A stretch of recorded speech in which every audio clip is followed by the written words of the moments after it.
onto this computer. Yeah, so thank you very much for joining the additional strand of the St. Paul's, or rather Ashley Ward neighborhood consultation, mainly looking at parks and green spaces. This conversation is facilitated by the UE Students Architect team, who are going to be, who have really done a fantastic work with engaging with community, speaking to different voices and understanding a lot of what's already happened, and also trying to find out about what is the future plans. Along this journey, it's been great that they've been able to tap into some potential future projects, of which we definitely do hope that you have voted for, because what normally happens is that we go into a chat room and we chat and we plan, and there's never anything that happens at the end. I think for this time around, we are very fortunate enough that we've applied for 3 projects, and if successful, it means that we can actually turn these conversations to practical deliverables that will then happen within a very short space of time this year, all willing with COVID and everything else that's happening. So I'll leave this over to Nicholas and the team. Thank you very much, and I'm sure they'll do introductions and take you over on a very smooth journey, very involved journey, and a very active one in terms of all the design elements that they've done. I can't leave it without saying that, I think, sometimes when someone cleans the house, you don't clean under the carpet. I know I've got the tendency of doing that, especially when I'm not being watched. But this team have gone under the carpet, shaked the carpet, hoovered the carpet, and then gone back and swept again. And the due diligence that they've done to this project is worth more than words. So thank you very much to all the work that you've done. I'm sure that what you have set as an example, as some case studies, as some examples of what the city can do and what this area can do, is absolutely outstanding. So before we even start, I'd like to give you guys a round of applause. Thank you. So, Thank you. Yeah, over to you all. And yeah, I'll be here if you need. Okay, so good evening, everyone. Thank you for joining us today and for being a part of our workshop. We really appreciate it. So I'm just going to quickly go through the program of our evening. We are going to have a 15-minute introduction. So this is just to refresh everyone's minds about what we've been working on, and also to give the people that haven't seen us before or that are new in our audience just a brief overview of what we've been working on. And then we're going to go into our first workshop, which is going to be for half an hour, just a quick brainstorm. And at this point, we will invite you guys to turn on your mics and have a discussion with us. And then we'll have a little 5-minute break, move on to workshop 2. Again, it will be another discussion where we'd like you guys to get involved. And then we will end with our 15-minute close. So I'd like you to meet the team. You can just go to the next slide. So I am Cholwe Lawrence. We've got Feliciano Becerra on our team and Nicholas Litwinchuk. And we've been working on this project as part of our live studio module from UWE. And we're just master's students that are interested in this project. So Feliciano and Nick, if you guys want to say hi. Hello, guys. Hello, everybody. Hello. Yes. So yeah, we've been working on this project since the beginning of November. And we're just going to give you guys a brief overview of what we've been doing.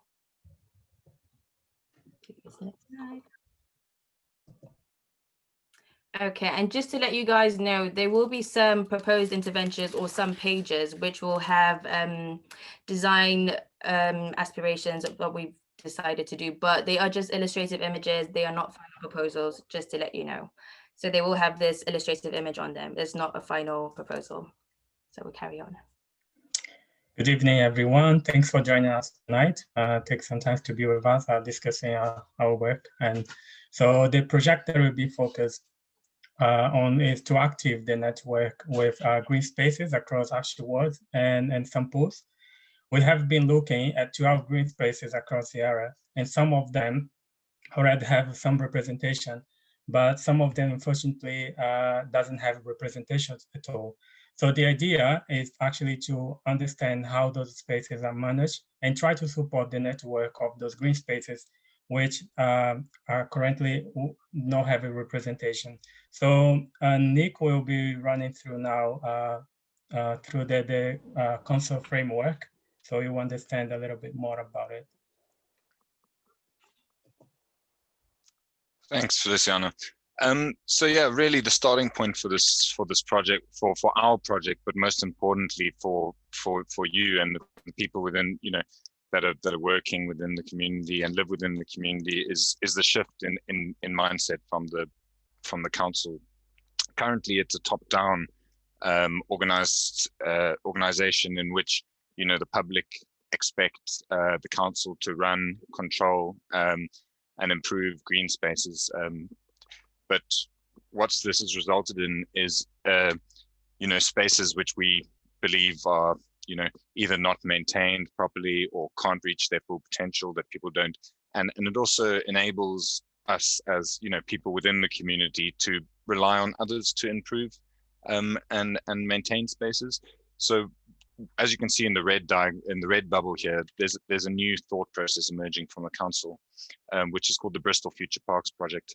And what that is essentially doing is looking at how we can get local organizations, local residents, local businesses to really take ownership of space, to take responsibility for not maintaining, but for improving, for, you know, for generating ideas to help parks and green spaces become self-sustainable. Currently within the existing model, we have the Bristol Parks Forum where you get friends groups. So for instance, there is a Friends of MINA Park group. There's bigger parks, but what we found in less affluent areas with smaller green spaces, that these parks become unrepresented. So whilst these parks groups are pushing park spaces forwards for bigger spaces, these smaller spaces like we find in St. Paul's, you know, these 12 spaces that we were just talking about, they become very hard as an individual space to manage and maintain, or to really grow a big enough network to represent themselves within this existing framework. And we'll talk a little bit more in detail about the actual Future Parks project in the second workshop. Thank you. Next slide. So these are just some logos from the area, and I think we by no means are saying that these people are guaranteed to be involved, but just from today, what I witnessed in the St. Paul's community meeting is that there's such a broad and strong community in St. Paul's. I mean, an hour is not long enough to have a monthly meeting because there's so much going on. And it's really about looking into how can different institutions, different bodies work together to strengthen the green spaces, to take responsibility for the green spaces and enhance them within the area. Next slide. So again, this is just a diagram, and it doesn't by any means say that there's certain people associated to certain spaces. I think this is a conversation that's going to be running and ongoing for a long period of time. But this is just an example of how spatially these different spaces could be linked to certain organizations. Next slide. So in terms of park representation, as I have mentioned previously, some of those spaces already have representation with active groups. An example that we look for Friends of Mina's Park, Mina Road Park, Friends of Montpellier Park. For obvious reasons, those spaces are better maintained than others, and which make the community feel more welcome to use them. So the idea that we have been focused on is to try to get representation for those unrepresented space and try to get the community to take control of their own spaces. The reason we are looking at this is to become that Bristol City Council is currently working in a project which is called Future Park Project, and look how the parks are managed and create a new way to make parks feel welcome to everyone. So the idea is to build energy with the community and business and local business to create an approach to change those spaces. So previously, we tried to create some engagement with the community in the green spaces, but because of the situation with COVID-19, so we'll not be able to make them happen. But in earlier December, so we run a workshop with the community. So we ask some questions related to those spaces, and we'd like to share with you guys some of the feedback you got from them. One of the first questions, we share a picture of 12 green spaces across the area, and you ask the audience to name those spaces. And turn out that 100% knew Roseland Square, Portland Square, and St. Agnes Park. And the second question, we asked them which of those spaces they don't use, and 100% said they don't use Dalrymple Park. And in the third question, we ask which of those spaces they don't use. So most of the people, I'll say 100%, prefer to use St. Agnes Park. So after this, running through these questions, we have an open discussion with our audience. And most of the audience didn't realize how many green spaces we have across the area. It's actually because some of the space is not really well maintained, so people don't tend to use them. And so the idea is actually like trying to create this framework where we can improve them and try to bring people to use those spaces which is currently not really well using.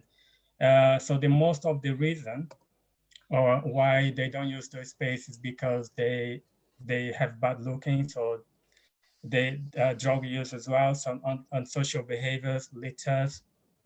And the idea we ran the workshop was to give voice to the community so they could say what they're looking for, what they would like to see, share the idea with them, what would be the ideal space to them to use. So for the next slide, Chochi will be running through and she will share about the green flag stand. All right, so just a brief description of what the green flag standards are. It's basically an accreditation given to the green spaces and parks in the UK. And Bristol City Council is aiming to achieve this standard for all their green spaces in the city. And so basically what they do is there's a field assessment that is carried out, which sets the standard for the green spaces and what they aim to be. And this is just to promote standards of good management and just to keep the parks well maintained. So we've just picked out a few of the field assessments. So we've got a welcoming place, healthy and safe and secure, well maintained, clean, biodiversity and so on, just shown in the key. And we use these standards to sort of do a site analysis for each of the green spaces that we've got and these sort of highlighted opportunities that would be in the green spaces. So if we go to the next slide, this is just an exemplar image of MINA Road Park. The key features on the right-hand side are basically a field assessment, and we can see what opportunities we could apply to the park based off of this analysis. And we could link these with potential anchor organizations just around the park area. So again, this is just an illustrative image, but yeah, there would be an opportunity for exercise or biodiversity planting in this area based off of that analysis. So if we go to the next slide. This is the beginning of the 5 projects that we've sort of had conversations with the engagement and what we potentially had an outcome from. So for example, St. Paul's Green, Nick will elaborate a little bit more on this project. Thanks, Troy.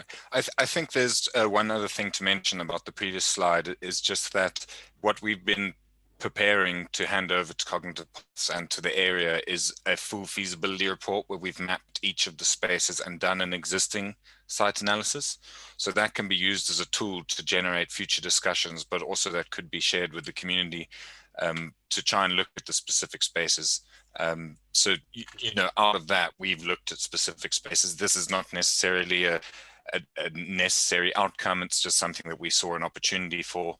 And St. Paul's Green, as we know, is, most of you would know, is sort of that long stretch of green space between the St. Paul's Learning Centre and the St. Paul's Community Garden, which currently is just a long stretch of grass. And we were sort of in discussions early next week with some of the people that are here about what could this space really be? Does it need to be anything more?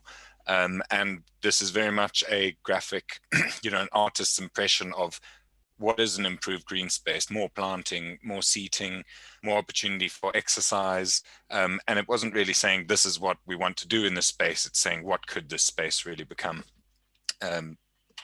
Next slide. So our next project was Dalrymple Park project. A lot of people never use this park or haven't heard from it. It's a little pocket park just off of City Road. And essentially it's been neglected. There's a lot of litter and drug use around the area. So we saw an opportunity for re-landscaping the area, getting it a little bit more friendly, a little bit more vibrant, a little bit more inviting to the community. So we have had an anchor organization, a potential one, Play Wooden, that would be interested in creating ecological workshops in this area. So this was the second project. I will go to our third one. So the third project is in Portland Square.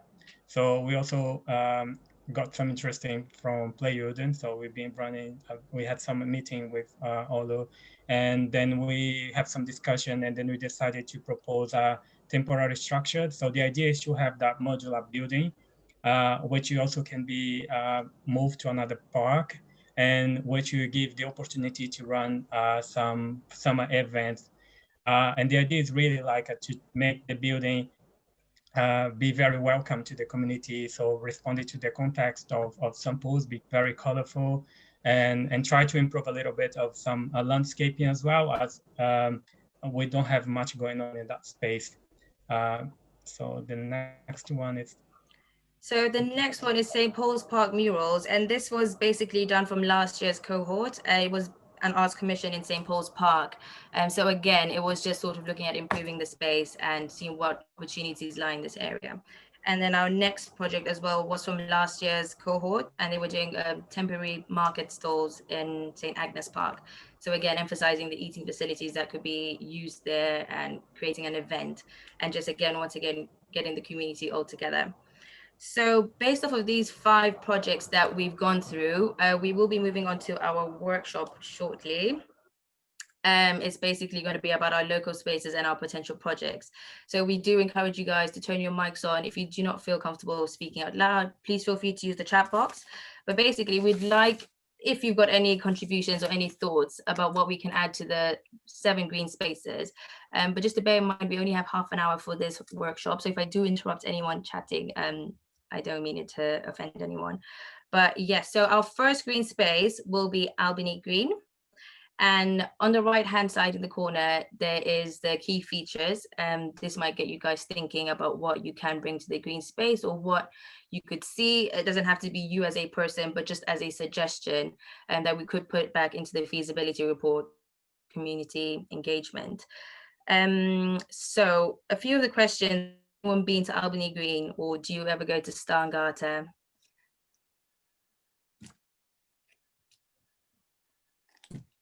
Nobody's been to Starngata? Yeah. Oh, sorry, you want people to chip in at this point? Sorry. Yes, please. So if you could just have a discussion with us, and based off, I don't know if you want us to go back to the key features so that you can have a look and see a little bit more about what could happen in these spaces. But yeah, it would be an analysis. So if we could all contribute. But yeah, I will just ask, has anyone been to Albany Green before? Frequently. Yes. Yeah. I have, yeah. So is there anything specific in the park that you would say you really loved about this green space, as opposed to another park that you, let's say, you never visit? Events is just brilliant for events with the Starngata there, but also for the kids with the playground equipment there and the basketball court. But they've moved the playground equipment, the ones, well, there is. No, it got burnt down. No, that's not the one. Is that not it? No. Well, they moved burned it. down. It was taken down, that big structure. Didn't they take, yeah. The Starangata park, yeah. Yeah. But the basketball courts as well, it's just really good hanging out spot. I think that's a hangout space now, isn't it? I mean, I don't use that park, I don't drink. So for me, it's I actually go there every day because I take the kids up that way. And for me, I don't use it. I don't chill there, but I see loads of people using it. And I think the fact that it is spacious is a space where people chill out. And when they drink, they use that space as well. So that's what I see it used for. And loads of music and playing ping pong. Yeah. Table tennis. I was going to say I use the table tennis, but it's quite worse for wear at the moment. So would you say that the playground features are something that draw you to Albany Green Space as a public park, or would it be specifically the network that is associated with the park that's sort of drawing you closer to the park? Would you say it's the physical features or the network? Both. Both for me. When my children were small, I would go there with the kids because it was nearby and there were the bits of playground equipment and stuff and rocks to climb on. Yeah. But now that's not my world anymore because my kids are huge teenagers. But events, that's the only reason I go there now. I'm a neighbour. That's my park. And I've actually just come from there talking to two people sitting on a little bench there about representing Albany Green in this conversation, because we've got some issues in Albany Green and we've got some definite potentials, and it works as a green space for the locality, for our immediate neighbourhood. It works. You don't even question yourself, do you go to Albany Green? It's part of where we live. Yeah, so it's a little bit of just what you're doing on a daily basis, something. Pass through it, you meet people, kids come, teenagers use the basketball a lot. You know, the pub happens, it's got the circus space, it doesn't involve, the Albany Centre doesn't get involved much. But it's a building that belongs to the people of Montpellier. That is interesting. So just because this is going to have to be quite quick and we have to go to 7 parks, I will jump to the next park. Thank you for your feedback, guys. That was really, really helpful and really, really nice. But this is just Grosvenor Road Triangle. I'm sure most of you just use this space to commute and go from point A to point B without really actually using the green space. Would you say that this is something where you would potentially see yourself sitting down and having a cup of coffee, or are you just happy to just walk through it as a visual aid when you? For me, it's both, but it is used. Maybe now it's not used so well because of COVID, but they're a bit similar sometimes to, what's the other park the other park we just talked. Sometimes it is overused by certain people who drink too much, I would say. There's no benches or social area in the park, and it is maintained by grass cutting. And we call it Alfred Fagan Park. I do anyway, so we can change the name. And the carnival, and that's the other thing I wanted to mention about the other idea. But I don't see the cultural, how you are changing the cultural spaces to adapt, to include what actually does go on as well, not to exclude, because the plan looks lovely. But the market idea started at Grosvenor's Road, not at St Agnes's Park. Okay. Makes sense. So that road, that whole road and that whole green could be a market area as well. So would you say that that's something that St. Paul's is, the community is quite interested in having a little bit more market spaces where people can put up a temporary stall, or just to yes and no? We've got the carnival and we've got other cultural events it can feed into. And I think now that we've got COVID, we've got to reimagine, haven't we, how we use our open spaces now, because that's going to become the new normal.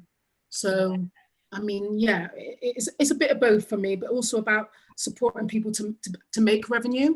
You know, people are financially strained at the moment. So if a store could be done, COVID distance, where someone could sell stuff, and it became a weekly or monthly, you know, what would that do? That would boost the area as well. That was something that we've been talking about at the Learning Centre for the green outside, because it's a really beautiful kind of shape enclosed with the trees and the cafe, and that felt like quite a nice hub for that. That's nice as well. Used that to kind of project. They used to include all of that and along that road. That was the plans people talked about, I mean, years ago. I mean, we're talking maybe 10 years ago.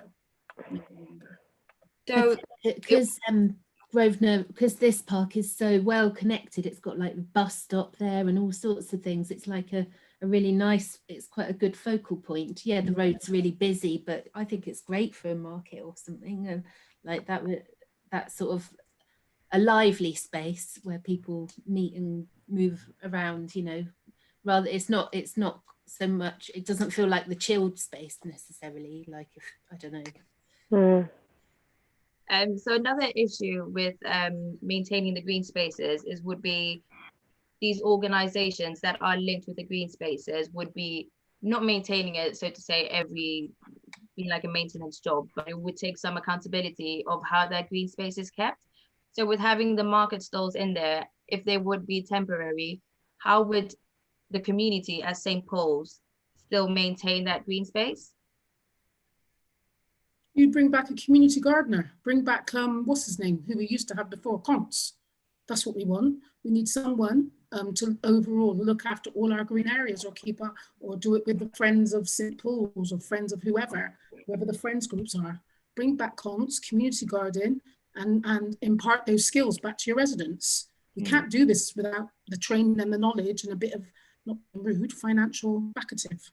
Yeah, I would like to jump in on that and absolutely agree that I don't think it's a good idea through all of this for sort of council to shift that responsibility on local businesses or organizations. I think there needs to be a talk of empowering businesses and organizations to do those things, and offering support and offering something like that, as opposed to the other way around. Because if I was running an organization and there was a green in front of mine that is supposed to be looked after by the council, I wouldn't really be happy to have that responsibility chucked on me out of nowhere.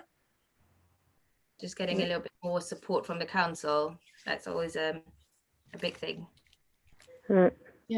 Yeah, I mean, what I mean is that the ideas and what the spaces should be used for should come from the community, but the responsibility of looking after those spaces, we all still pay taxes for a reason, and it's we can't, just because we should be involved in the decision doesn't mean that all the responsibility has to be on everybody that still has to do their own job and everything else.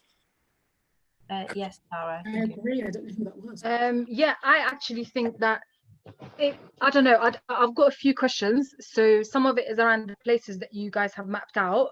Some of my questions, and because I think I'm involved in something else that I've put a similar application to you guys. I have put in an application, but it's to a different space that you guys have applied for, but it is part of the plans that you've mapped out. So one question is in relation to that I've got, but in relation to this, it depends on the locations of the parks that we're talking about, because some of them come under St. Paul's Gardens. St. Paul's Gardens has caretakers. So again, I don't know if caretakers do this, if it's their job, but I'm assuming it was before. It's always should have. I mean, it's St. Paul's Gardens, right? Part of my rent is paying for the upkeeping around here. So I feel like, in a way, as a citizen of the city, I'm asking for my right in a way, but I don't know how much I'm entitled to. So that's another question. I don't know if City Council would say, well, that's not our job. We're not, our caretakers don't do that. So that's what I have to say. I think that's worth exploring as well, because council might also say, well, you guys are doing all this, you should have thought of a way to manage it as well, that might be another argument, that when you start planning something, you have also got to think about who's going to look after it, who you're putting this onto, But I'm with August that anything you do should be consulted. Everything what you put in these places should be consulted with people like us, and also definitely the community itself. It's different for parks that are within a council estate, because then the estate manager then has got a budget to support that estate. And what they tend to do at times, I'm here in HALSTON Drive, innit? What they tend to do sometimes is not spend that budget. And this is budgets that the residents have got the voice to say, actually, we would like some money to go towards this. We would like some money to go towards this. And they don't seem to listen to the council community to take on what they're saying, to change the infrastructure within those spaces. Because it's different when, like this park here in Grosvenor Road, it's not within a council estate, so there will be less involvement in terms of the council. But in regards to HALSTON Drive, these two parks, then that should be addressed within that. All right. Sorry. So the second half of the workshop, we're very specifically focusing on these conversations about who actually takes ownership, where funding is generated, who should be paying for what. So maybe we should, I think that's really the crux of the conversation at the end of the day. So maybe if we shoot through the rest of these parks quickly, throw down any ideas, and then we spend the rest of the time really getting into the depth of how St. Paul's as a community could envisage this collaboration with the council working. Yeah, so maybe we just quickly discuss Ludlow Close. I know we've got representatives from adjacent organizations. I don't know if anyone's had any specific thoughts or ideas about the use or lack of use of the space. That's in front of the Learning Centre. Oh. So yeah, I obviously feel really strongly about this space being really underused, and that it could be just, you know, we've got these really lovely new flagpoles in and all of the work that's happened to the Learning Centre to attempt to revive that particular green space. And for me, it just feels like it's the perfect shape, and we have to be very, very aware that that is main stage for Carnival. So whatever happens there, it has to be really accommodating for that and add to the, you know, the positive impact that has on the community. And one of the things that is really stark with the Carnival is, lots of local people making money for their families and how important that is. And at the Learning Centre, we help a lot in organising people's applications to the council for their events license and food license and all of that kind of stuff. And I just feel like that could really be an extension of what that kind of side of things that happens at the Carnival, it already being that main focus for the main stage and stuff, but throughout the year could be more like markets and events. Yeah, it's not right, it's not so next to the road that it's like, you know, the long strip is so next to the road and you really feel like you're on the road, whereas this square, because of the trees and the houses around, feels quite different. Ludlow Close Park. Sorry guys, it's so the park outside where you work is called Ludlow Close Park. I call it Festival Square. How? I just can't. What Ludlow? Okay, Ludlow Close Park. Who I am, when it says here, who are you? I'm a resident. I live right there. Well, okay, I live close. I live very close to this location, and I use it all the time, both for work and as a resident. I've got small kids. My needs over time will change about how I use this space, but I know one thing you said just clicked in my head: a market. Like, I've always, as a resident, for my own voice, I've always thought, you know, there's always these other markets. It could be food, it could be, as long as it's something you could take away during the year and give the space back for things like Carnival and other times of the year. We should have that. We should have our clothes that we share as a community, which things that I don't need, someone else could have one. We could do a book swap. We know there's need in our community for, you know, more like sharing the of fruit and resources, veg.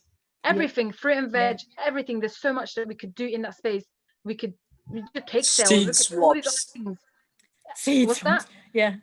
Seed swaps. If we're trying to promote seed gardening, swaps, exactly. seed swaps are a big Something event that can usually. pop up and be put away. In my opinion, if there's something like that, then you're not taking over the space that actually people do use to run around and whatever. Value to it, rich. And so really something that the Learning Centre could accommodate, like you know, structures or materials or something. We could maybe have storage at the Learning Centre. There's also a building, sorry, that's the local housing office used to be in opposite, that's now used as a builder's store, but I just always thought I thought that belongs to the council, but it might not do. Is that where Ashley Housing used to be? Is that still empty? The bottom level? No, the owner's been working there, the owner. No, not Ashley Housing. It used to be the housing office, like the council housing office. I used to go there for my used to call it Ashley Housing. Where the thing is that Youth Opportunity Arts used to be. Judith. Anyway, I think I know what you mean. On the corner beyond by Sunny's. Yeah. There are also loads of community rooms around that building. So if we're talking about storage or something, there's that's also for the residents to use in the area. We're supposed to use that. That's our space. So I don't know if there's a link or a storage space. Sorry, would you say that the community is looking for markets, sort of like the ones in St. Nicholas Market that pop up on? No, better than that one, more cultural. Better. I think that more local people actually can sell and be more involved in. Yeah. But what I mean rather is, than lots of people coming from outside and doing. Would you want them to pop up as so frequently? So every Saturday there was some form of a book exchange or a market or a book exchange. It could rotate each week. There could be something different. I used to do a games thing on the green for a year. I used to do it Sunday. You know, there's like a trail thing that people do. A trail. There's a trail that I could never be a part of because I actually can't. I'm in a second floor. So there's always a trail thing that goes round and of selling, or, you know, somebody puts a stall up outside their house and then people follow a trail from house to house and buy stuff in non-COVID times. I'd be a part of that trail, and I always have loads of stuff that I know people would like. Yeah. you know, I want to be part of it. So yeah. Little question probably for Jem, maybe, I'm not sure. Would it be possible to, instead of having to plan out for somebody to plan out these individual types of markets and whatever else, to just start a culture of, let's say, once a month or every Saturday or whatever, people are just allowed to go and pop up their stall and sort of introduce that into communities, so it doesn't have to be managed by anyone. There's like legal guidelines around markets and things like that, and you have to apply for TENS license. There's all the TENS license stuff, but TENS licenses are really easy to do, but it just means that someone has to do it. Someone has to be in charge, don't they? It's really hard. But yeah. Sorry, is this a license to hold overall the event in a park, or is this a license that each individual stall holder would have to be applying for? No, it's just a license for the use of the whole space. If you're selling things in particularly, that's part of it. So there's alcohol, live music, and selling stuff. If you're having a street party, you'd even have to apply for one as well. A lot of the locals who are selling stuff at Carnival, they apply for this license and this license to sell food or whatever as well. And usually, like, quite often they apply for this year-long thing and they have to pay for it anyway.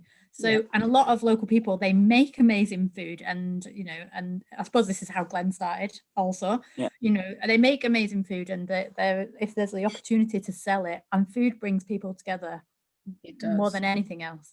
Daisy, I can see you've got your hand up there. Sorry, Isabel. No, that's right. Hey, Jem, is there something that St. Paul's Learning Centre could take a responsibility for and be a lead organisation? In terms of that, yeah, Daisy, as you know, this is my background, shops and markets and trading or whatever. And it was always something that we really wanted to do, but obviously it's not on the boil. What sort of support from anyone else would you need to be able to do that? Do you know what? I don't know right now, given that we're just starting this conversation right now. Yeah, it was always a thing about materials, and it was always a thing about the council and whether they would say yes or no, because they were a bit prickly about things before. So if actually now they want people to start doing things like this, that's great. I think we need a volunteer in all those things that you put up before. There's always a no in the volunteers, you know, that there is a need for a sort of, not a volunteer, because I think, but it's like community engagement with the idea. Exactly. Volunteers, yeah. 100%. Sorry, Isabel, so you were going to briefly say something. No, totally, I agree. No, I'm just, you know, from the farm's point of view, we do this quite a lot, and I know how much effort it takes to, like, produce our farm fair and things like that, and you probably know it with the carnival. It's a big job, and probably there's a need for finance to be found to allow someone to have that role of persuading community and engaging community. It's all it's massive, and it's really important to do. And if the farm could help, we would, but like everyone, you know, it's that thing of like Jen. Can I add something? Yeah, go on. Absolutely. So just to say, I really like what I'm hearing, and I really like what Algis was saying. I wanted to just not to forget, we had Imagine St Paul's. Now that was a huge project about playing out in green areas. So I don't know if this project's connected with them, but in that we had the store on Grosvenor Road, and we had the streets playing out. And I wondered if within the parks and what you're doing, that perhaps every so often it could be about reclaiming the streets as well, and that children being played out can just play. I don't like the barrier on this image. I don't know why it's there. It's not a white picket fence, not bloody. Absolutely. Sorry. And who's going to maintain and cost that? And the problem is if the council are doing that stuff, it's going to look really shoddy and disgraceful. They won't put the effort in. They won't put the effort in for Understood entirely. No, sorry. So just to justify, so all of the white images were sort of No, not the white images. It's the white picket fence on the barrier one. So, yeah. But in general, all of the images as we move through are sort of cannon fodder as such. Oh, that's okay. To help, and that's exactly the sort of comments that we're looking for, so that this report does align to, what 100%. yeah. It would be, it's good to know what the community does not want, just so you're not. There's enough paging in, especially the young people. They need to be, especially now with COVID, they need to be able to play. And maybe, I don't know, obviously that area is not good for football, but be honest, I've been here 20 years. It's not an area that is used for people 9 times out of playing football. Circus people are there, picnics, ping pong sometimes, it's not, kids are not running on the road there. Does that make sense? Yes. Absolutely. It's But not when we those areas. Judith, when we took off that green and we held a youth festival there twice a year. Bring that back. And in order to have a really good, vibrant time in there where everybody was safe, we needed to barrier off the road a bit. So when it could be an impermanent barrier, but actually to be safe within that space when you're circled by quite a lot of road for kids, you need to have some sort of protection. Agreed. I take that on board. Yeah, okay. All right, fantastic. Should we move on quick fire? I think this is an interesting one because Tara's just mentioned that this is managed separately. And I think this incorporates the green space that you're talking about, Tara, the HALSTON community garden. No, I got the space wrong again then. I'm talking about the space next to the door, next to the recipe, next to the I'm talking about the wrong space. I'm talking about, it is HALSTON Drive, yeah, it's the little space. In the middle of the flats? Like no, not the bigger one. It's a tiny one. It's actually right outside the community centre. Yeah, right next to the community centre, HALSTON Drive Community Centre, right next to it. And so that is this space. That's the middle space of these three. It's weird when you're looking from the sky. It doesn't look like it. No, that's not the space we are. No, no. So the HALSTON community room is with the blue roof. Yeah. Yeah, and it's so it's on the the back other side of that. Yeah. So it's that is in between those garages. If you see the cars parked up in behind that building, so it's in between those garages and right at the top where the building ends. That green sort of tree in between the two buildings. I think that's the space. Yeah. That's your space then, Tara, that little bit there that you're doing that project in. Yeah, that little, it's quite little. It's not really in anyone's way. It's not, I think the one we're applying for might be different to what you're saying or what you've mapped out, because ours is kind of small enough for a community group to manage it. I don't think it needs any external. What do you think, Begonia? What do you have to say? Because you're a part of this too. Yeah, no, I think it doesn't need any external. I mean, I think everyone's welcome, and the more people get involved, the better. The more diverse, and but yeah, I definitely think it doesn't need many people to manage. I mean, it depends on how the community centre gets involved and what happens there. But the one that you've got, right, the one that you've took pictures of right here, these two are also a very local park to me. What I can say as someone that wishes that I could use that park more is the reason why I don't use it is because it's not had no love. No one's taking care of it. It's had the same equipment in there for, I don't know, I've been here for 10 years. I don't know how. No one takes care of it. I mean, even caretakers, like when I see street cleaners, they don't even clean it. They avoid it. And I see that every day. And I'm not one to, you know, hold them and say, why are you not cleaning it? Why don't you care about it? You know, I reckon if this was somewhere else up in Montpellier, people, they would take care of it. But I don't know if it's somewhere that's in between blocks, so it's forgotten about. But that's what I have to look at every day. So I wish there was something else in that area. I wish there was more bins, maybe, you know, just basic things like bins. Like it's surrounded by 4 or 5 blocks, you know, full of families and children. So we will welcome anything as long as the voices there are heard too. Because it really depends on what they want, isn't it? We can sit here all day and plan. If they turn around and say we don't want nothing, what can we do? You know?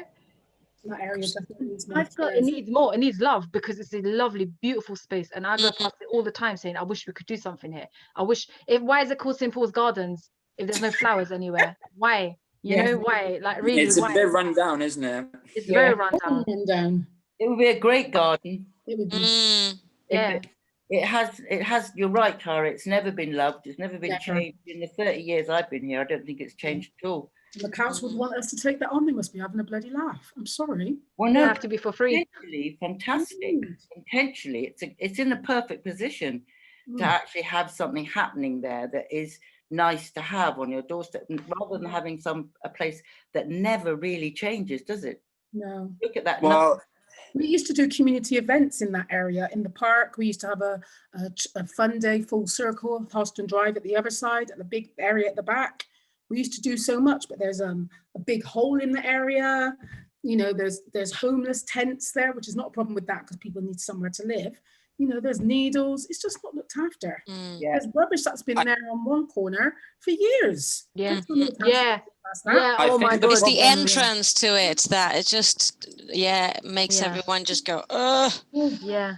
I think the problem there is the same reason why it's got so much potential. The problem there is that it's faced by so many buildings, by so many families. So that sort of space, if it's got maintenance, sort of exaggerated maintenance because of the traffic, it can be incredible and it can be the place for community. If that doesn't get the maintenance, then it automatically becomes run down because of the amount of traffic. So it's sort of the opportunity is the problem there, and it sounds like all it is that it needs maintenance to be something that's exaggerated there as opposed to avoided because it's difficult.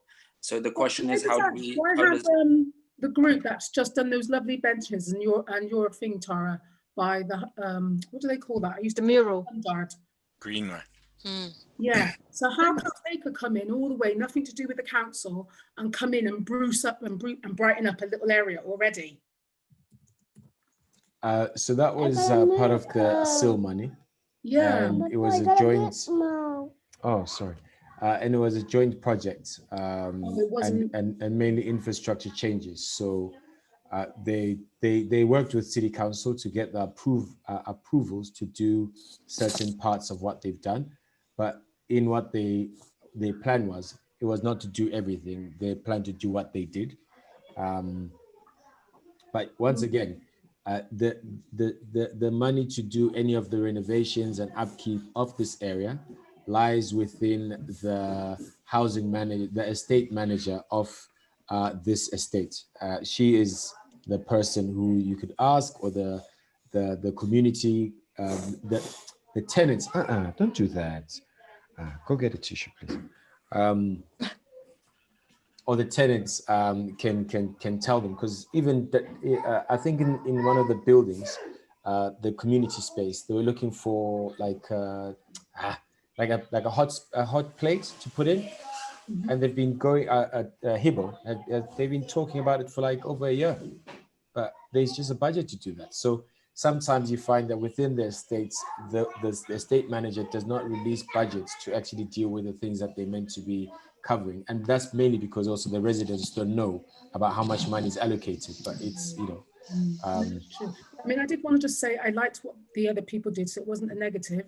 But just listening to what you just said, then Sibs, then isn't part of this, or us, or the estate there, shouldn't we be asking about the plans for the green, that they have, like Tara says, they receive, what do you call it?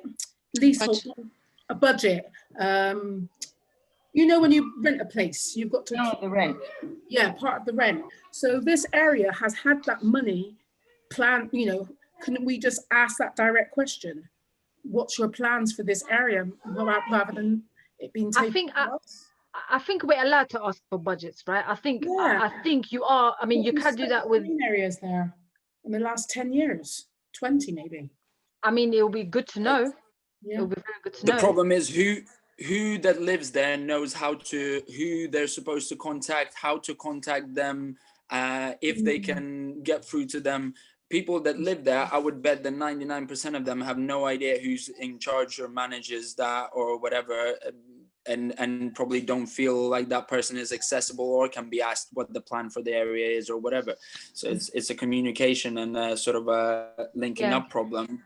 Well, to be fair, I think this is what part of the project's goals, right, guys? I mean, to make those connections. That's right. So maybe a database of contacts and of housing officers, of people responsible for certain areas and blocks, a database of something like that that's easily accessible to the community, that's put up in, I don't know, the learning center or anywhere else where people can easily access that, would be maybe a first step in creating that communication and giving that power to people.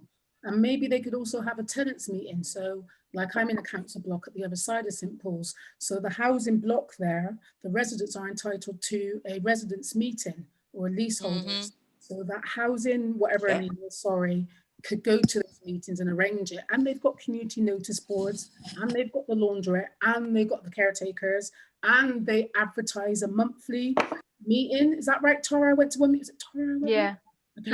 I mean, they do it. They do put it in the laundry rooms. Like they will put things up, and it is, from what I see, I don't know how to say this. Is like people just don't want to engage. They're just not. Yeah.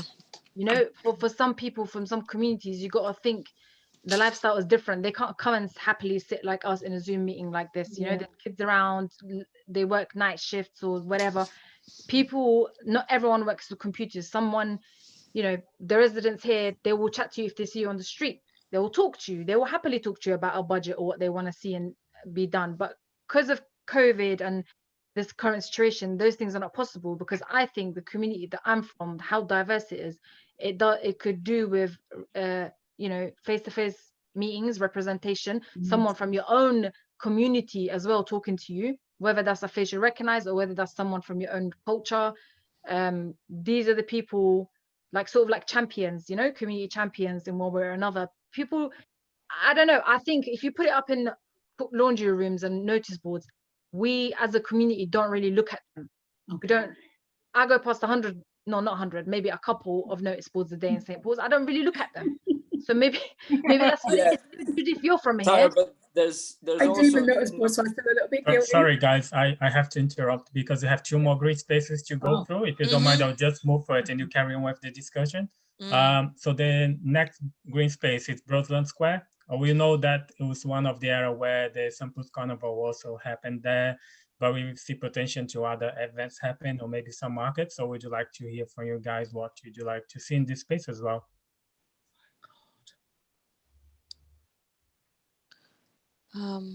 If anyone don't know exactly where is it, it's part of St. Paul's. Does that make sense? Brunswick Square, isn't that where recognize us as people? It's like that's where ethical properties is. You know, the one where it's just opposite Carbon Circles. Yeah, it's well at that place. The obvious reason, the obvious issues start off. I don't like starting off with issues, but there are issues there of drugs, needles, things like that. Yeah, homelessness. So whatever the plans are for that space, that has to be dealt with first, but not by pushing out. You don't push them out and say we're using the space, because where do these people go, you know? Yeah, Bristol Drugs Project are based right there. There's quite a few kind of services based in that space. So it's not really an area for children. And also it's people passing, it's just people passing through all of the time. And over the summer, a lot of, because there's quite a lot of businesses around there, a lot of people use that space for lunch. When you're allowed to have lunch, you know. I would say if everybody is talking about how that space is sort of, not suited for children because of certain services and because of drug use and stuff, so could the community sort of promote or allow some form of initiatives that are to do with homelessness, with drug addictions, with things like that, to actually use that space and have their pop-ups and have their different initiatives happen there. If that space is used for that anyway, may as well facilitate it. Yeah, I'd say public toilets as well. I'm always appalled at the lack of public toilets. And there's a little building in the corner, I can't see it on here, but there's a building not being used there, isn't it, on that green, a little square. It'll be interesting to know what the plans are for buildings around the area, because that could influence. I mean, that if I was to do something in that space, I would need to know what the plans are, what services are going on around there, what we can't disrupt. You know, I don't like. Is it a protected area like the other air park, like I don't know, heritage area?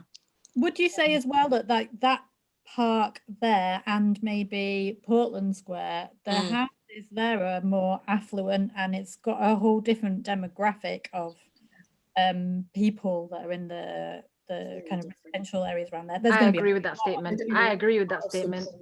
Highly student areas, businesses, but a different kind of businesses, not small family businesses, you know. No, I agree with you. Big offices. Yeah, I agree with you. And people there, they're putting noise complaints every 2 minutes. Well, the police.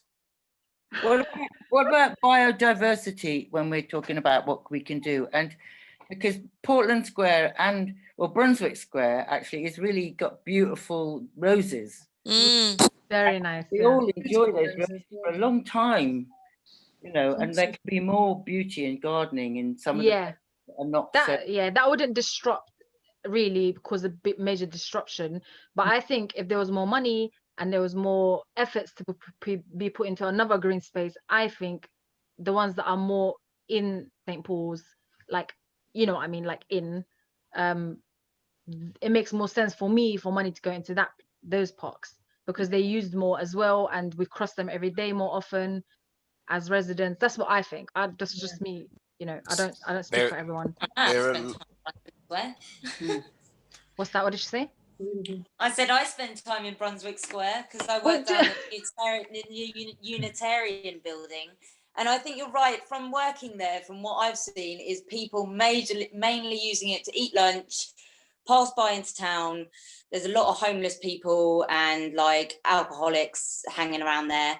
And I think, like Agnes sort of says, and what we all agree on, is that to not push those people out because they, you know, it's kind of their space, and to sort of facilitate that. So it only really needs probably maybe like more benches and I don't know who mentioned it, public toilets, and definitely more planting, like you say, because I think that wouldn't make a massive disruption, but everyone enjoys more flowers and things like that, and realistically it's not going to be used for anything else apart from sitting around looking at some nice things like flowers and then moseying off again. That is really the only thing that it's kind of useful. So I think those things wouldn't be a major disruption, but would dramatically change how Brunswick Square especially feels. I think Portland Square is a little bit different because it's got the flower beds around and there's lots of people that it's got do circus stuff there and all that kind of thing. So Portland Square is a little bit of a different story, even though I think they're quite connected. But you are correct in like the buildings around there are all office buildings. They're like letting agents or something like that, or, you know, which in some ways is probably why, you know, you have the more homeless population or drug users choosing that space, because it's not in front of people's houses, so they're not going to get hassled as much and things like that. So it sort of makes sense. And, you know, if we're thinking like 5 steps above ourselves and of some form of a more of a dream thing, we, you know, it could be a space that could facilitate a place where people come and leave their things that they don't need, like secondary clothes or whatever, if there was a facility for something like that for the more homeless population or people that need things or whatever. But obviously that requires some infrastructure or some volunteers to take that on or whatever. But yeah, I'm all for not ruining that space for the people that obviously need to be somewhere. And I think it's heavily used on the evenings as well, isn't it? They give out food and there's queues of people. You know, I'm just going to say maybe 100 or more. So, like, I think I agree with what you said. Don't disrespect that space. We want to include people. How about an art project on the pathway? Because it is very much a throughfare, isn't it? It's a way you can have something. That's a nice idea. Nice idea. Yeah, I mean, yeah. Thank you everyone for the feedback. They are very useful. I'm gonna go through the last green space, which is Montpellier Park. We know that there is a session. Feliciano, I'm sorry to interrupt you. I'm just thinking we've got 20 minutes and there's a big portion of, you know, political framework to discuss in terms of how the future parks. I'm not sure if anyone's got raging, burning thoughts. I know Montpellier Park, I've spoken to Montpellier Parks Group and they've got sort of ideas in the pipeline about how to improve the space. So I'm just wondering if it's maybe worth the time that we have remaining shifting on to, you know, the framework. Yeah, because that park's actually reasonably well managed, sort of already. They've kind of got their little team going on that do stuff in there already. So it'd be worth like, having a discussion with them probably maybe in the future. Yeah, out of all of them, that's already got, you know, a little team working on it, I believe. So no break, break, please. Yeah. Guys want to go to the bathroom, have a cup of tea, just stretch around. If you want to join us back, be back in the room for, let's say, 6:43. Can I? Okay. Okay. Or you can continue to have a chat. It's not to shut you down, but at 6:43, we will begin the second workshop. Is everyone saying we don't need a break, or does everyone want? I'd say we should push through. Yeah, it's 20 minutes. I want to push through, but I don't mind whatever. I'll probably just sit here anyway because I want to push through. Let's keep going. Carry on then. All right. So just as we sort of briefly mentioned, I seen Hayley Ash from the Future Parks Project is in the room. Her microphone's not working, but we were fortunate enough to have a meeting with Mary Jane from Bristol Future. Bristol. She works as for the Bristol Future Parks Project, and she gave us quite a good lowdown on what they're sort of looking at doing in the future. And this is just a diagram we've produced. Please again, do not see it as anything set in stone. See it as us trying to generate ideas, sort of. But essentially, what you can see from this, if you look at the organizations and businesses that are in St. Paul's, there's a lot of community involvement and commercial spaces, as well as, you know, representatives from urban agricultural groups, the community garden, St. Werburgh City Farm, Rewilding Bristol. But a discussion that came up earlier, and this might be due to our lack of connections or discussions to this, is really the crux of the question is the service and management and maintenance. And actually, there's various models, and if we go to the next slide quickly, Bristol Future Parks at the moment haven't suggested how they envisage these partnerships working in the future. So they've not said that this will be a partnership between Bristol City Council. You know, there might be, what they're looking for is for the communities to generate their own ideas about how these spaces are maintained, managed, used. Is it, as we suggested earlier, local organizations saying we're going to bring people to the spaces, and Bristol, you know, City Council should be retaining and manage them.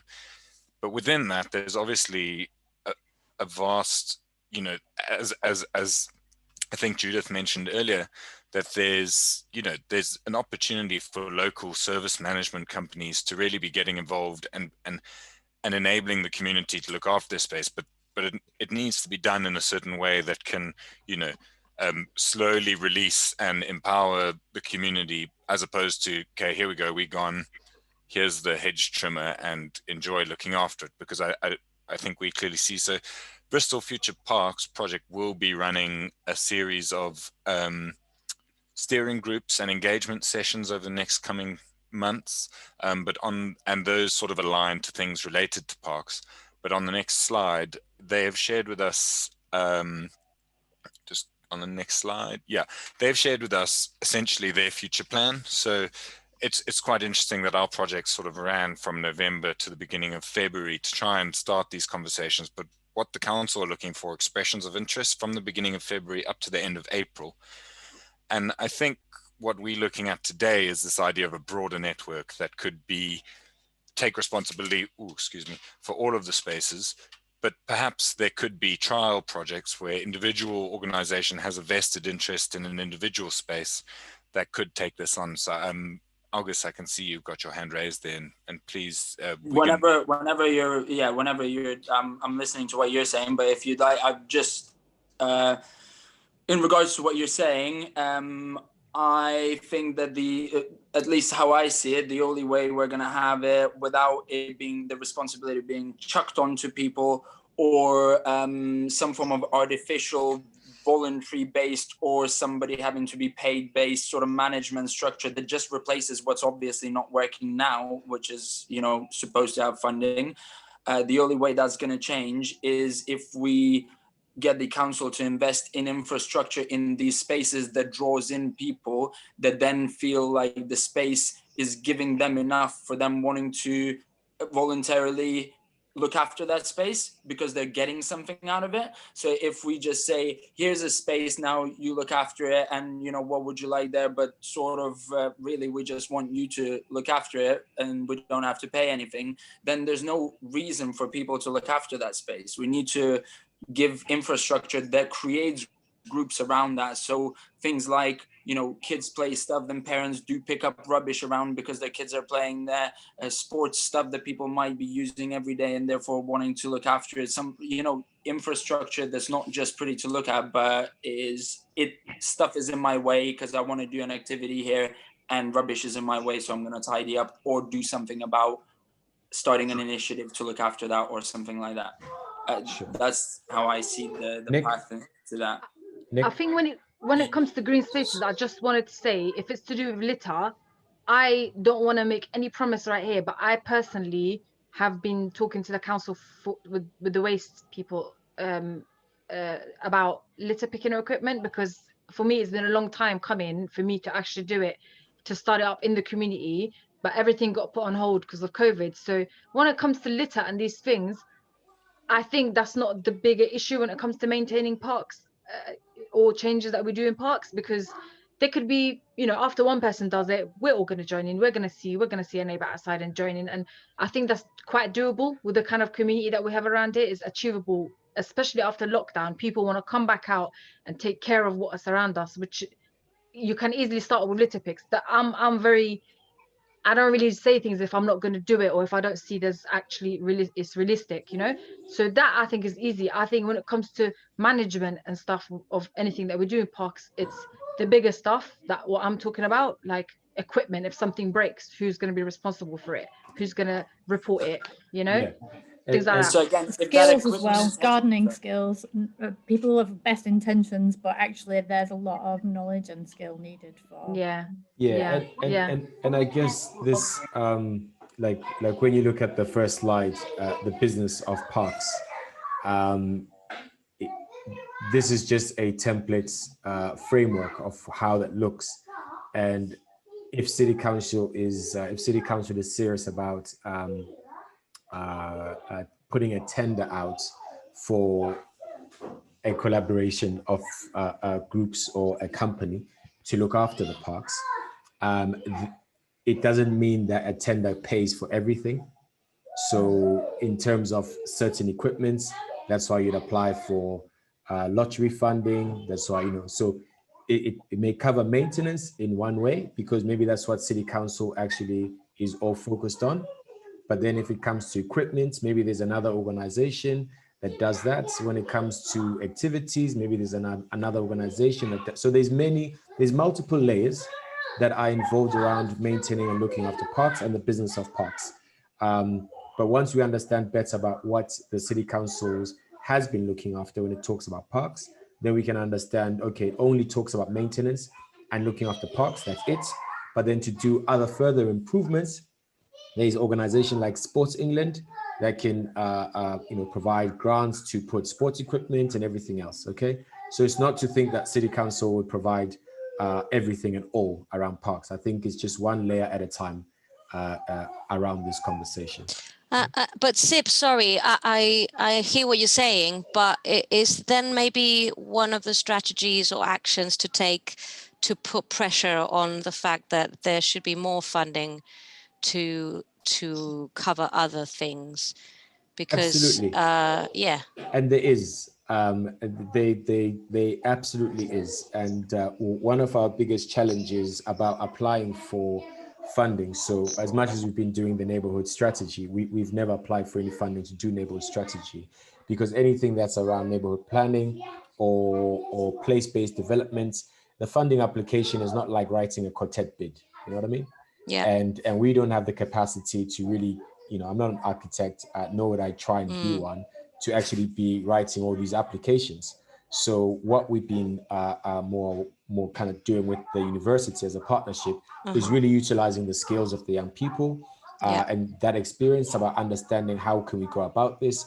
Now that we're getting a bit closer, we've been speaking with Black Southwest Network, if they can actually provide some support around applying for, what you call these guys, power to change, locality, and so forth, you know, so that we actually can have greater capacity, and that could then create subgroups that deal with different parts of the parks or litter picking or the planning or social value or procurement or anything else around neighborhood plan, because that's the only reason that the neighborhood plan in St. Paul's isn't addressing all the different issues, because it just doesn't get any funding, and it's very hard to get any volunteers to join along in this ride to actually be there to say, okay, you know, because the way I see volunteering is like someone volunteers for 3 months, but all they're doing is working along the process of being able to try and find funding to sustain what they are doing. So far, we haven't even found someone who's willing to you know, to just stick it through. But, you know, so we are hoping that through these different conversations, people are actually can see the potential and they can say, yes, I'll be involved.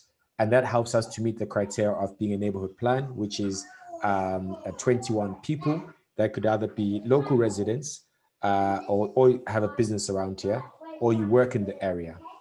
That's all it needs in order for it to be viewed by City Council that this group of people has actually got a voice about what needs to go into the area. So far, we don't have a voice. And therefore, all this planning happens without the consultation, and you're just seeing things in the neighborhood. So the longer we take in getting involved, the less opportunities there'll be around, because all these buildings will be up, all the social value money will be gone, because all we ever get is SIL money. This is what most people get. What we don't get is social value.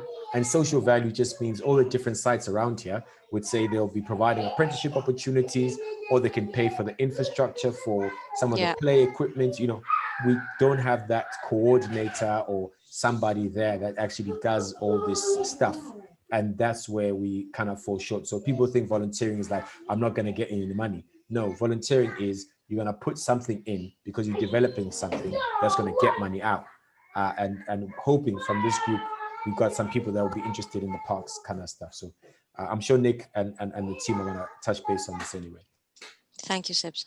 I've got a question for you, Sibs, out of what you were saying. Is there any form of a position, paid position with the council that is supposed to in any way be part of managing this sort of activity and doing any of this? No.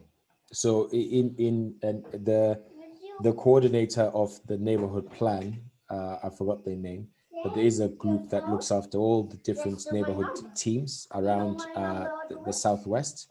And all of those things are led by volunteers that then, you know, create grants to sustain what they're doing. Like South Mead Development Trust started in the same way. Many other outskirt areas all started with a neighborhood plan. But in the inner city, we are one of the few areas that doesn't actually have a coordinated team that does neighborhood plan. And through that, there's jobs, like literally, I can't stress the amount of jobs there is in neighborhood planning. And once it starts, it's just the funding applications, oh my goodness, are like just mad. Yeah, that's sort of my point there. If we don't have a person that's being paid to do these jobs and it's all relying on volunteers, volunteers might mean well, but they've got other things on, so it's never going to be very sustainable or very, it might work for a bit. It can be sustainable, and it's just the starting space. And because of all that's happening, as a company, we know we want to, invest in hiring someone, because that clearly seems to be the only way to get this thing going. Hiring someone who could be the coordinator, who will then do all the fundraising, get all the money from Power to Change and whatever, to then actually start this whole vehicle. It seems like that's the only way this needs to start, which is unfortunate, because that's like, my company is not geared to put money into this. That's not what we're doing, you know what I mean? But we do the same thing with even like Black History Month. We're not funded to do it. We do it anyway, because it was a zero funded contract from City Council. We didn't know. It just happened to be like that. So yes, it is something that we're going to do. And I think a gentleman that was on this call is probably one of the best people I know who does neighborhood planning.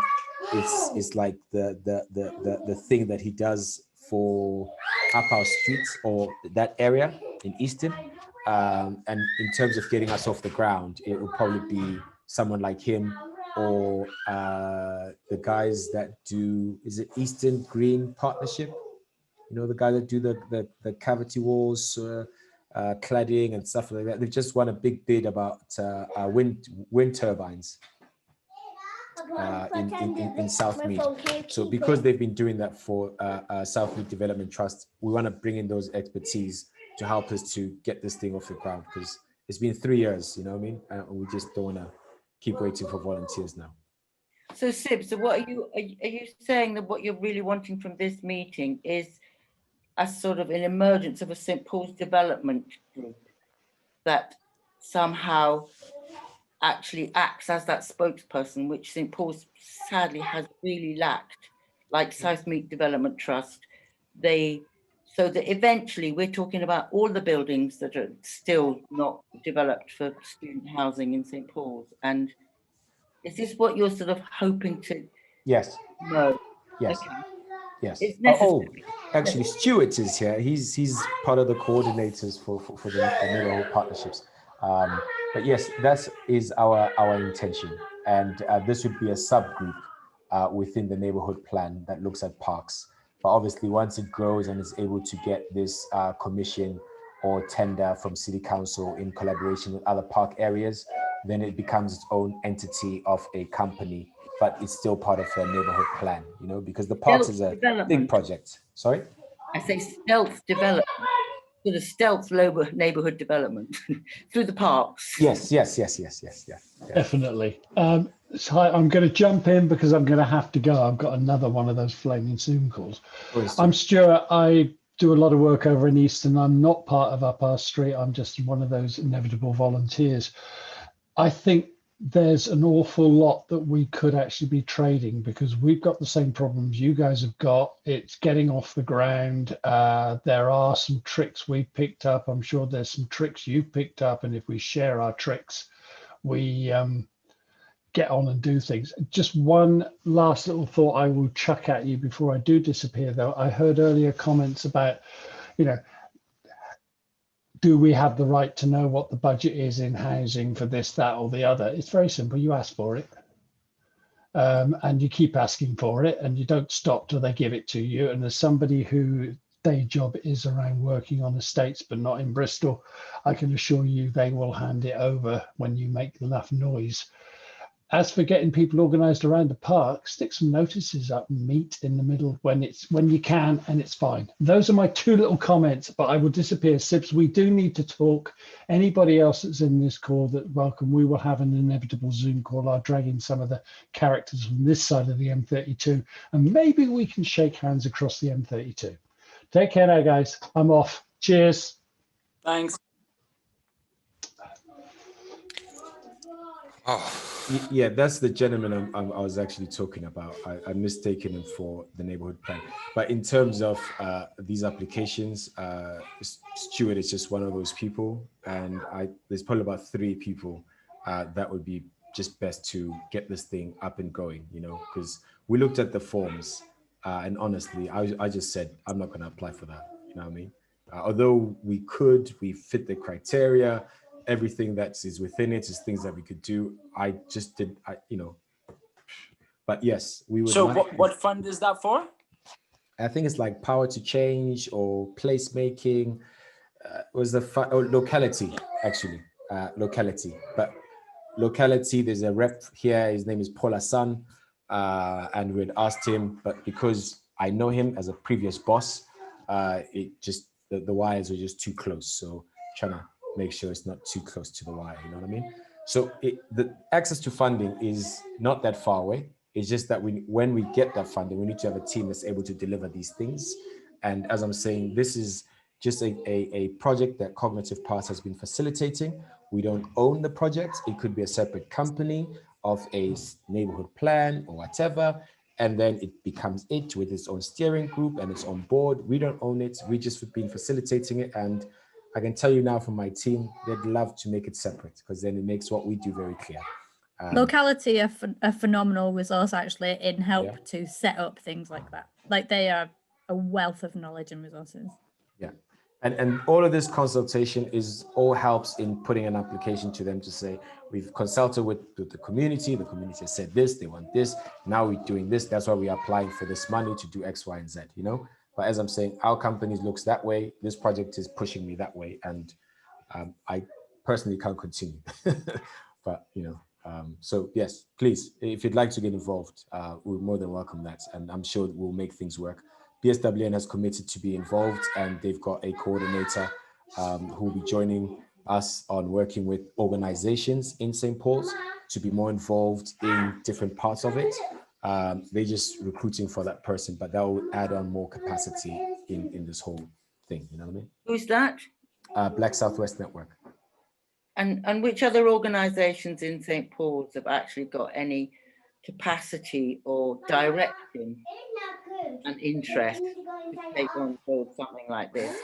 I've asked in that neighborhood thing that they all meet up in, and so far Red was really in it, like she provided the space for us to meet, but I think beyond that on actually let's move it through, I've had more responses from Eastern than from St. Paul's.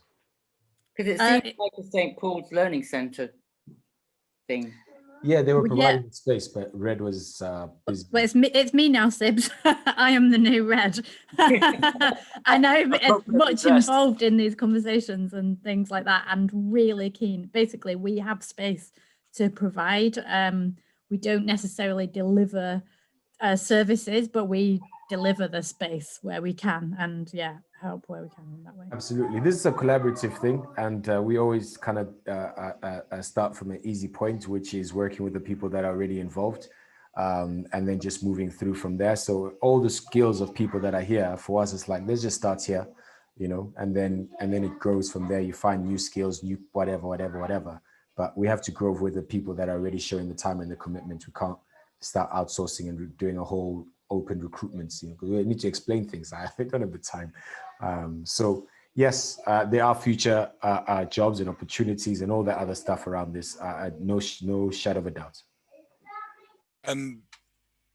Yeah, I think sort of closing on time, but I would like to add just from the student side, I know I've spoken to Feliciano and to Church as well, is that obviously we've been working closely in your community, and I've moved from London a few months ago, so I'm new here, but it's really quite inspiring to see how close and how passionate everyone is about it and my services. And you know, I saw, Tara, for your sovereign bid that you were looking for plans and for input, and I know architectural services are exceptionally expensive, so I'll happily share my personal email address and my university email address, and would be more than happy to continue working with you guys where possible.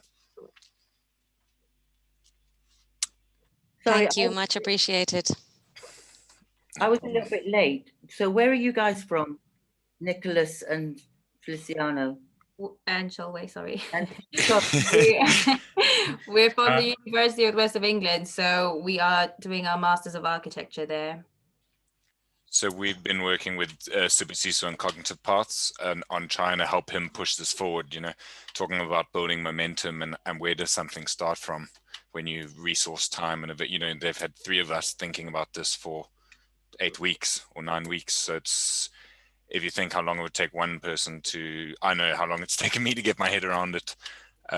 So it's worth sharing that knowledge, and I live very close, so I will be around. Nick, I just wanted to say, you know, I've spoken to you, I've spoken to Agnes, and Agnes has spoken to you, because I'm quite busy sometimes, so I can't.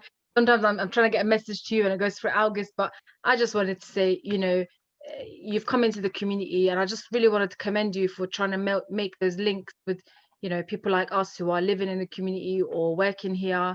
And I think, you know, with that way that your approach that you're taking, I commend you for that. I think it's great, and I think I hope that it will be the start of new, you know, partnerships. You know, just even give me your email address. That's already a big connection, and I think I'm really thankful, and I'm here to anything that goes on in the community. I'm here to support it in a way that I can. These days, it might not be through my time because I'm going to be working full time come Monday, but if it's to do with Sibs, don't. Full time and 3 little kids, so I don't know how I'm going to do it. But when it comes to community consultations, chatting to the community, getting more voices, I'm there to support you guys on that. I may not be like an architect or be a, you know, proper gardener, but you know, that's my thing that I can offer you guys. And then I'm going into race inclusion with City Council, so I hope that's also maybe another connection we can make to allow more people to feel included in these things, in all things. So thank you and welcome to the community, and thank you guys for what you're trying to build at the moment. I don't know what it's going to look like, but I would like to be a part of that, in terms of connecting, getting more community voices in, if I can. Thank you. Yeah, I'd like to jump in before we finish as well, and just second what she said about to you, Nick, but also to everybody else involved. But also a question, so I'm not left feeling like, what do we do now? What Daisy was asking, Sibs, from you is, you know, what your sort of idea was coming out of this, and if it is to form some form of a, you know, more focus group, and keep this rolling, what's the next step? Is this something that you're hoping to have like a little forum once in a while, or how is this looking? Sure. Or is this just sort of a one-off thing that we're doing? Or? No. So at the end of the month, we're then going to wait for the feedback for the projects that have been submitted. Once those projects get approved, then obviously we'll look for a team to deliver that. Alongside that, we're going to be doing the Bristol City Council consultation around parks, or the decommissioning of parks, or how community wants to get involved in parks. And that's a discussion again. Hopefully we'll get more involvement from people, and this has really helped with that. At the back end of that, it will be then, you know, finalizing those 21 people or plus 21 people, so that we can make that into a formal thing, and then from there at least then start to at least commission somebody to make sure that they can formalize this network properly, whilst we speak to BSWN, and hopefully by that time they've got someone in post to then work with organizations. So that's Sorry, I think I missed something there. Sorry to interrupt you, but so you're gonna be looking at finding a group of people to form some form of I think you was talking to someone about 21 people. Yeah, so in order for a neighborhood plan to be a legal binding thing in an area, it needs to have 21 people. That's either you must either be a resident or work in the area or run a business in the area. Okay, so that's the 21. It can be more than 21, but you need 21 to start off with. So that's from here, we can find out who wants to be interested in that. And then we've also had another discussion about museums on Tuesday that will help with that. Plus we also have others from previous conversations. So I'm sure we've got 21 people. Yes. That's number one. The next step is to find out about the 3 projects that have been submitted, because we've showed you 5, but only 3 were submitted. Once those projects are approved, then we need someone to be able to deliver those projects.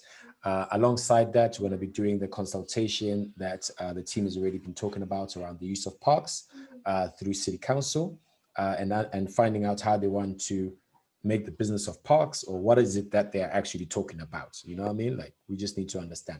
And then that will be a consultation. So there'll be those 3 things happening, along with finding out who this recruited person from BSWN is, who will then be helping us to coordinate and facilitate this a lot more. Okay. So I hope that helps. I missed a bit of the earlier discussion. You said there's 3 projects. Can you tell me just summary what they are? We'll send you the links so you can see them and vote for them. How's that? Okay, that's fine. Thank you. Do we have your email? Yes, you should do. I hope so. No, so I'll put it in the chat. Nick, can you put the projects onto the chat, please? Is this the voting thing that Tara's involved in? Yeah. Yeah, but I don't know if I can chip in here right now because my project is addition to this, so I don't want to. No, it's cool. I think they all together. I think the point is that there's investment and energy put into green spaces in St. Paul's, and it's a platform. Yeah, I think for me, at the end of the day, I support anything in the community, anything, whether it's me that's bid for it, whatever it is, as long as the community benefit and it's with the community, for the community. Yeah, there's no limit in the voting anyway. You can vote for as many projects as, Yeah. And on that note, we were going to have at least a suggested meeting tomorrow to talk through with anybody interested on what's happening with that, with one of the proposals for the big green space. And there's a few of us going to probably get together and have a chat on Zoom. So if anybody's really interested in being properly involved, everybody's going to be informed anyway with anything that's going on there. But if anybody's interested in being involved in actually helping that go anywhere, then yeah, feel free to join in or let us know, or let Nick know maybe, or whoever you've got contacts with that you would like to be involved in when you're available. I haven't spoken to you, Tara, about it yet, but I was going to give you a call after this anyway, and we can do that on the phone. Brilliant. Thank you very much. I just want to say, sorry, that I would, it sounds like a really good project, and I would be interested in being involved further and seeing, what I can help with and what there is to build on. So yeah, that's all I wanted to say into that. So I'm interested in seeing further things happen in St. Paul's. Yeah, and helping to that, I suppose. Brilliant. Thank you very much. Great. Thank you, everyone. Pleasure. Thank you, everybody. Have a nice evening. Thank you. Bye. See you all soon. See ya. Bye. Till the next Zoom. Bye. Cheers. Bye, guys. Cheers. Bye. Cheers. Cheers, everyone. Who do you work with? Sorry? Are you a resident, or have you got a job? Yeah, I live on Campbell Street, and I'm part of the community garden, St. Paul's Community Garden. Lovely. We live and work here. Yeah, we both are residents and local businesses. So yeah, we're sort of nice to meet you. Our house is a workshop at the same time as our residence. Yeah, exactly. Brilliant. Well done, Sibs. I'm really happy about that. I'll pledge my something or other, whatever it is that you need. Thank you, Tizi. Bye-bye. Cool. Cheers. Thank you. Yeah, it'd be interesting to hear updates from you, Sibs, how things are going. I'd be really interested to, receive emails or whatever, invitations to anything like that. So it sort of carries on knowing what's evolving and what's happening and where we can jump in and lend our help, instead of hearing like a month too late or 2 days before and thinking, oh shit, we could have helped somehow, and now it's stress or whatever. So yeah, please let us know, keep us informed. And my ears pricked up when you said about needing a community for museums as well. Right. So I am a museum lover, so if there's something open there that you need volunteers for as well, I'd be very interested to hear about that too. Brilliant. I'll ping you the presentation and the webinar once we have everything together. All right. Perfect. Thanks, guys. We'll leave you to it. Thank you. Cheers, guys. Speak soon.